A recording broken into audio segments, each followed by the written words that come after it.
전쟁의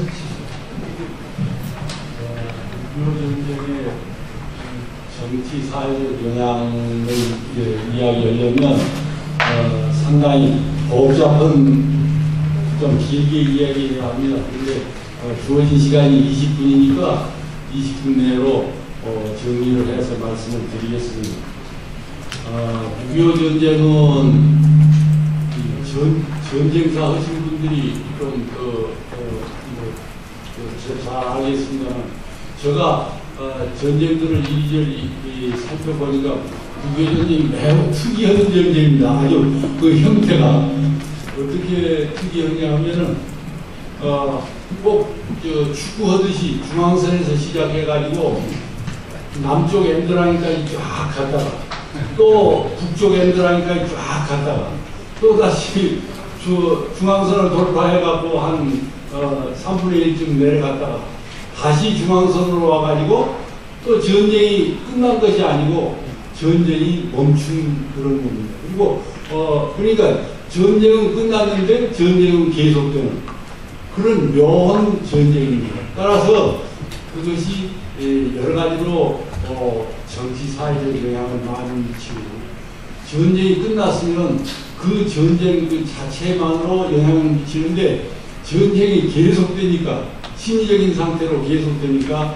그 전쟁의 분위기가 사회적으로 지속이 되어가지고, 적어도 심리적으로는 지속이 되어가지고 여러 가지 괴상한 영향을 미치더라, 그런 것을 미리 말씀을 해드리겠습니다.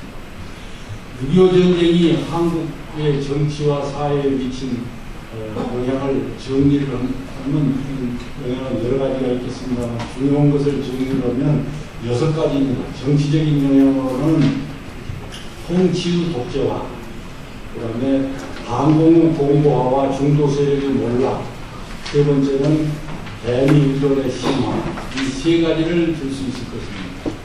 그리고 사회적 영향으로는 가치관의 급격한 변화, 그 다음에 도시화, 군부 비대화, 이렇게 세 가지를 들 수 있을 것입니다. 군부의 비대화는 제가 좀 과격하게 표현을 해서 군사문화의 확대, 이렇게 말하려고 했습니다만, 6.25 전쟁 직후에는 그런 현상이 아직 강하게 드러나지 않았기 때문에 그냥 군부 비대화 정도로 멈췄습니다.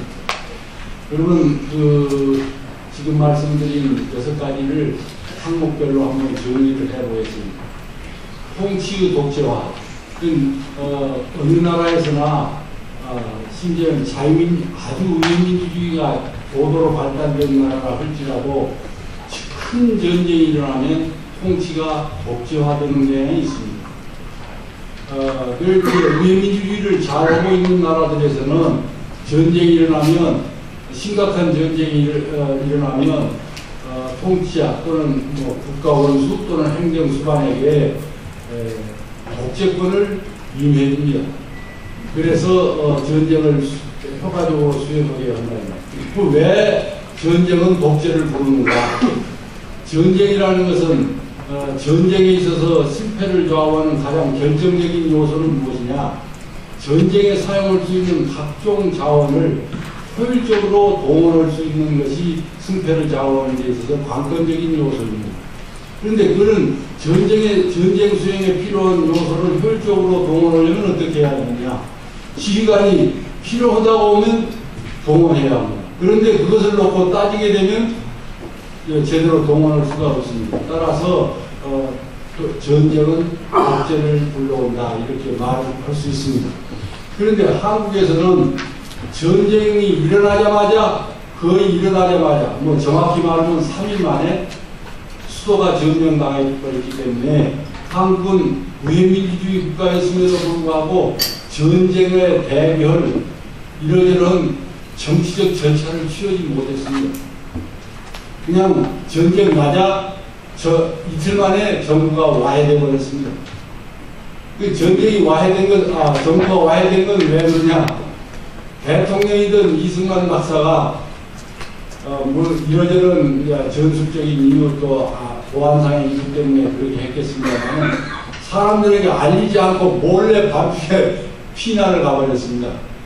그런 바람에 일종의 그냥 북한군은 아직 들어오기도 전인데 이 박사가 몰래 도망갔다. 그러니까 정치 엘리트들 사이에 패닉 현상이 발생해버렸습니다. 그래가지고 모든 정부기구, 3부의 각 기관들이 기능마비 상태에 빠져버립니다. 그러니까 한국 정부는 사실은 27일을 6월 25일에 전쟁이 일어나고 6월 27일에 이미 와해돼버린 상태입니다. 그래서 정부가 없어져 실제로 기능마비 상태에 있어버리니까 무슨 독재권을 대통령이 주고 말고 할 것이 없습니다. 그래서 이제 전부 다 서울이 점령되니까 일단 이제 수원 나중에는 대전으로 모였는데 모이고 보니까 대통령이 곧 정부입니다. 나머지는 기능마비 상태에 있으니까 사실은 정부가 급속히 와야 되게 하는데 원인을 제공한 것은 이승만 박사였습니다만은 그러나 실제 그 후에 그 후에 상황을 보니까 정부가 와야 돼 있어서 이 박사가 그냥 1인이 정부가 된 겁니다. 그래서 모든 전쟁 수행에 관한 일을 이 박사가 독재하다시피 합니다. 그래서 자연스럽게 6.25 전쟁 초기에 통치 독재화가 이루어집니다.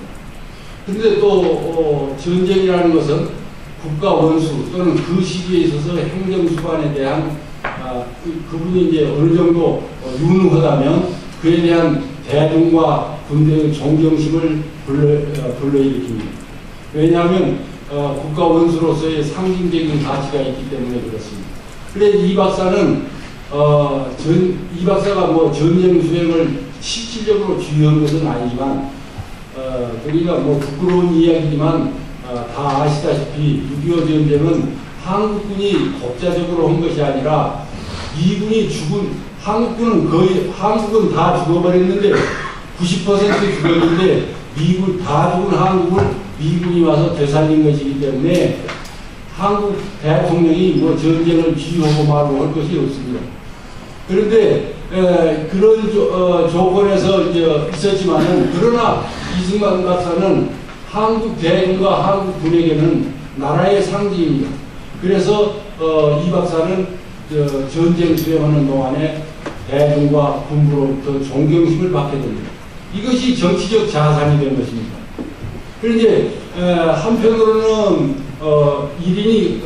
이승만 박사가 곧 정부이고 그런 상태이고 또 한편으로는 대중과 군부로부터 존경심을 받게 되니까 이걸 계기로 해서 이승만 대통령은 자신의 정치적 애로사항을 돌파를 합니다.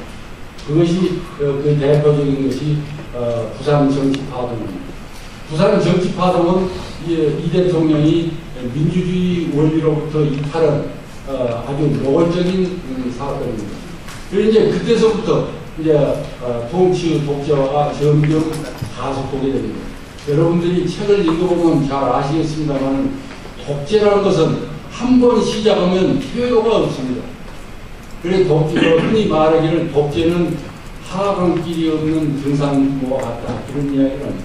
그래서 독재에 한 번 맛을 들이게 되면 자꾸 더한 독재 조치를 취하게 됩니다. 민주주의 이탈이 그래서 계속 민주주의로부터 이탈이 심화되면서 이승만 정권은 독재의 길로 가게 되었다. 이것이 6.25 전쟁의 중요한 정치적 영향의 하나다. 이렇게 말씀드릴 수 있습니다.